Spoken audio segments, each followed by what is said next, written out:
It's that time. You're officially in Alert Zone. Welcome to the Alert Zone TV. I'm the Wizard Uncle James. Welcome to another episode of Never Again, the docu-series we do here on the Alert Zone. Let's just get right into it. As you guys can see, I got the Smith & Wesson SD9, Chamberlain 9 with the leg. Got the PPQ 5 match. Shield 2.0 45. Got the GSG Firefly. Got the Yappa with me, the AK-47.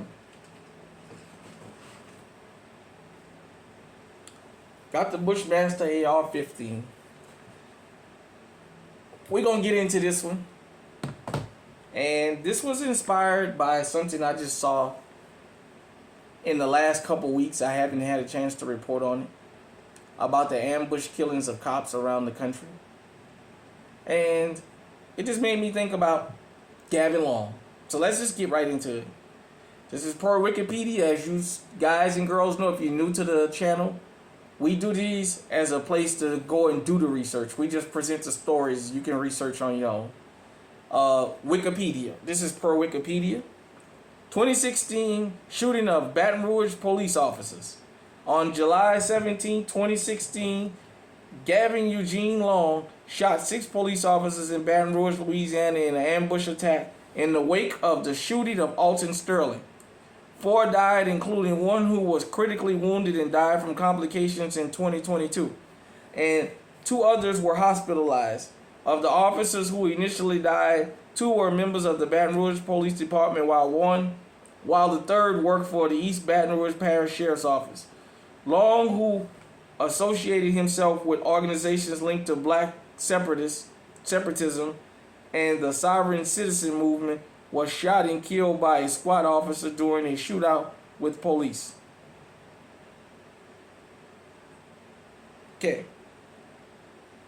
I'm not going to go into all the rest of the logistics of it.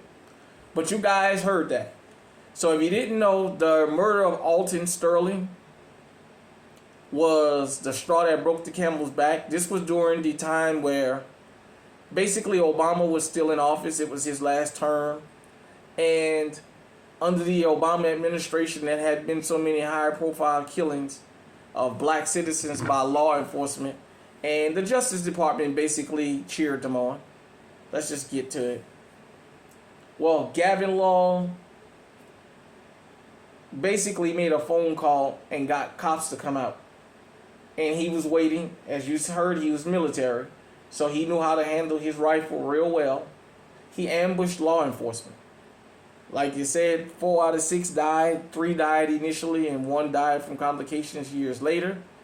But I think he had the AR and, SWAT took him down.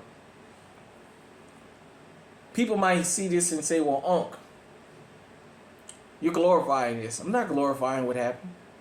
Some people call him St. Gavin. Like Micah Johnson, some people call him St. Micah. We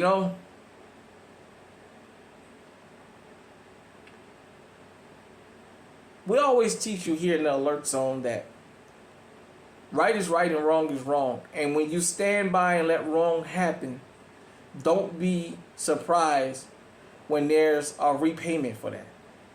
When there's punishment. For those of you who don't know, it was discovered last year that in Baton Rouge, the police officers had a black site where they were taking innocent citizens, waterboarding them, beating them, and things like that. How long did you think this went on? It was just discovered last year. There had been rumors of that for years. These off sites where they take people, they don't know where they are, and they abuse them, they do them all kinds of things because they blindfold them and take them to these places. Gavin Long had had enough. Him being in the military, telling exactly what drove him, but he did say, made it clear in his manifesto that Alton Sterling selling CDs, as I mentioned the other day, something as simple as selling CDs, was killed and the officers was let off the hook.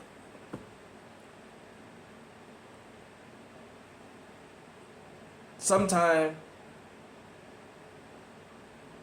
There's just a straw that breaks the camel's back.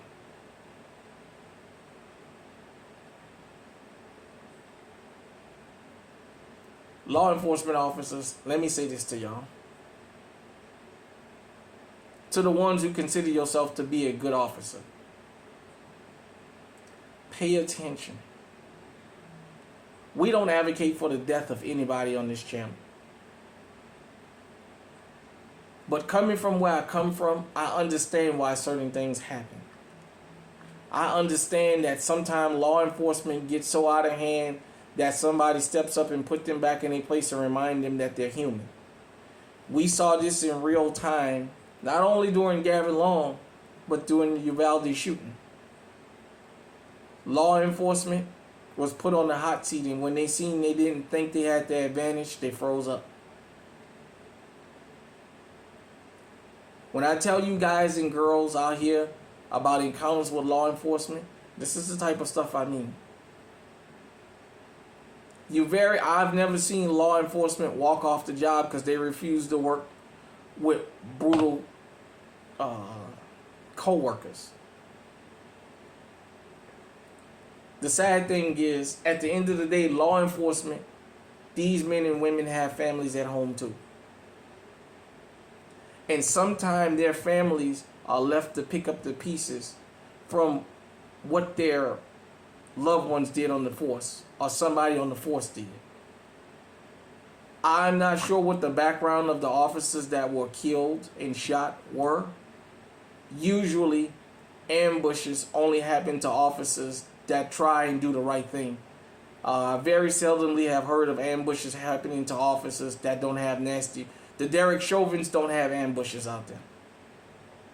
The Amber Geigers, the LA4 that beat up Rodney King, the Timothy Lomans that shot Tamir Rice, the Scorpion Unit, the Crash Unit, the Jump Out Boys in New Orleans, they don't usually have ambushes happen to them. It's usually the officers that don't participate in that kind of foolishness that usually lose their lives.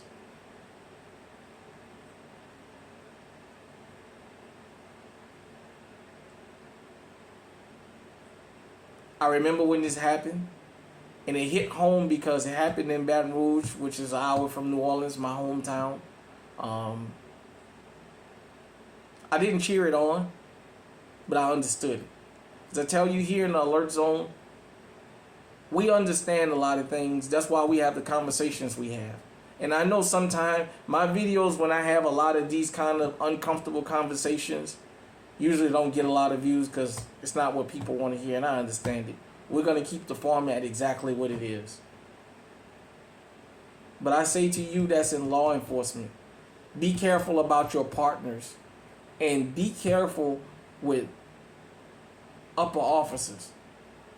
Because when the shit hit the fan and the ambushes happen, it's not going to be the lieutenants and the police chiefs and the captains that's going to be the ones out on the street. It's going to be the rank and file officer. And usually, it's the good ones that get laid out. Hit me in the comment section. Let me know what you think. Until next time, this has been an episode of Never Again, the little docu-series we do here. Hit me in the comment section. Let me know what you think. Stay safe. Stay armed. Stay on high alert.